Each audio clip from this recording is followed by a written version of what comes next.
De efeito colateral, você falou que é muito baixo. E assim, aquelas pessoas que não podem usar, existe isso? Existe. Que tipo de paciente não pode usar a gente cannabis? tem a restrição absoluta, a princípio, nesse momento, lactante, gestante, pacientes que têm uma arritmia cardíaca descontrolada, pacientes que têm uma crise renal, né, aguda, severa ou crônica, também sem acompanhamento. Acredito que sejam esses as restrições absolutas. Não, tem muitos pacientes com esquizofrenia que usam o óleo broad spectrum, né, que é o espectro amplo, menos o THC, alguns que usam o óleo isolado. A gente tem ainda uma restrição com o THC porque ele é uma substância psicodiléptica. Então, poderia, em tese, ser um gatilho. Mas coisa que eu também não acredito pela concentração ser muito baixa, por exemplo, no óleo full, 0,3, mas ainda existe aquela questão. Se acontecer, a culpa é do médico que prescreveu. Então, a gente tem um resguardo, uma segurança de tentar ainda velar o THC nessas condições severas, né, como a bipolaridade, como a esquizofrenia. Então, acontece. Só que assim, a segurança é muito grande, né? As pessoas não têm dimensão disso. Um óleo com perfil farmacêutico, um medicamento, ele tem uma análise muito criteriosa. Ele tem a cromatografia, que é a análise de canabinoides, né? Quanto tem de THC, quanto tem de CBD, quanto tem de canabinoides menores, o que tem de terpenos. A estabilidade do remédio, todo medicamento vai vir com a mesma concentração. Então, assim, é muito seguro, E como a gente tem aquela máxima, né? Start slow and go slow. Comece devagar e mantenha-se devagar. A gente percebe quando esse efeito adverso aparece. A gente tem uma curva em um invertido, ou uma curva em sino, que a gente chama, que a gente vai aumentando a dose até chegar na dose terapêutica. A dose terapêutica é a menor dose que o paciente vem se beneficiar. A gente passou um pouquinho daquilo dali, que as pessoas acham, né? Eu vou tomando, estou me dando bem, vou tomar mais, vou tomar mais. Então, eu quero voar.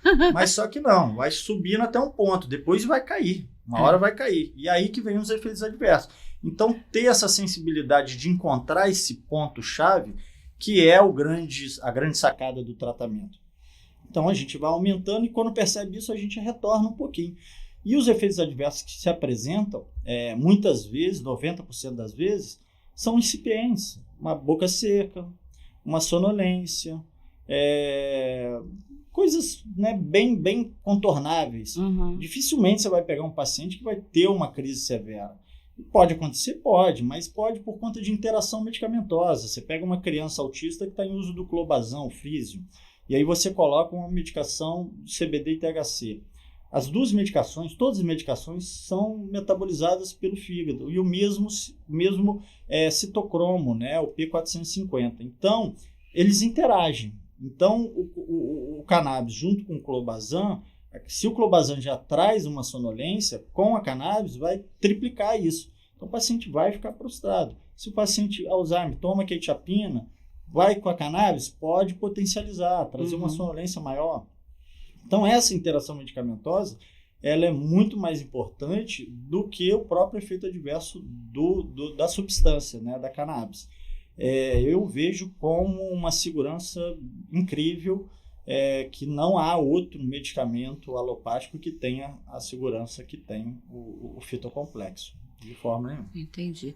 E esse protocolo dessa regulagem que você faz, né? Você que vai... É o médico que decide. Exatamente. E cada médico tem o seu insight não existe não existe ainda um protocolo de fazer... Não existe um guideline em relação a isso. Na verdade, a sensibilidade do médico e a cruzada dele dentro da terapia, que ele vai observando o que foi melhor, o que não foi, para qual paciente indica um, indica o outro.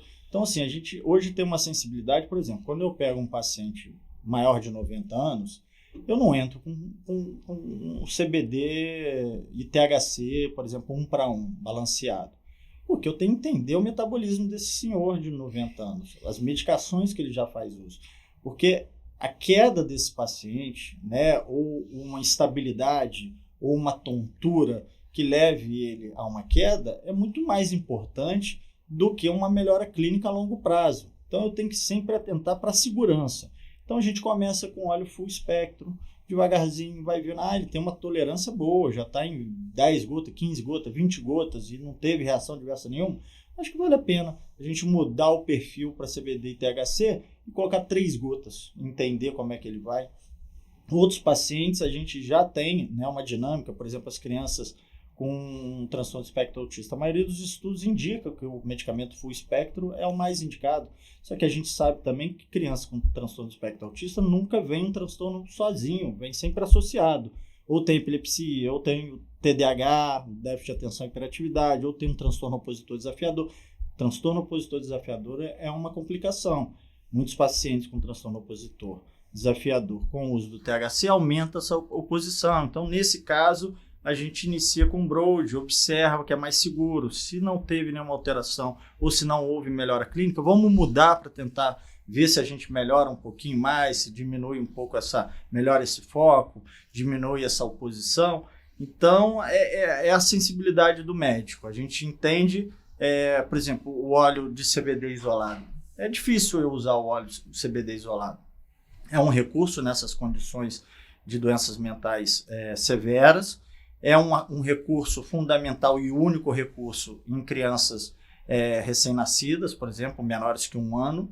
É um recurso importantíssimo no quadro de epilepsia refratária, só que muitas vezes esse paciente vai aumentando tanto a dose que acaba que não tem recurso financeiro para manter a manutenção do tratamento. Então, a grande sacada é também você entender esse momento e mudar para o full espectro, porque você consegue reduzir a dose, mantendo o mesmo benefício, e o paciente consegue fazer uma manutenção desse tratamento a longo prazo. Então, é muito da sensibilidade de cada profissional. A gente hoje, né, entende que, por exemplo, nas doenças neurodegenerativas, o THC é fundamental. Não existe terapia para pessoa com Alzheimer com CBD isolado, com broad espectro. Existe com full espectro, baixa concentração de THC, mas em algum momento a tendência é que você vai precisar aumentar esse THC.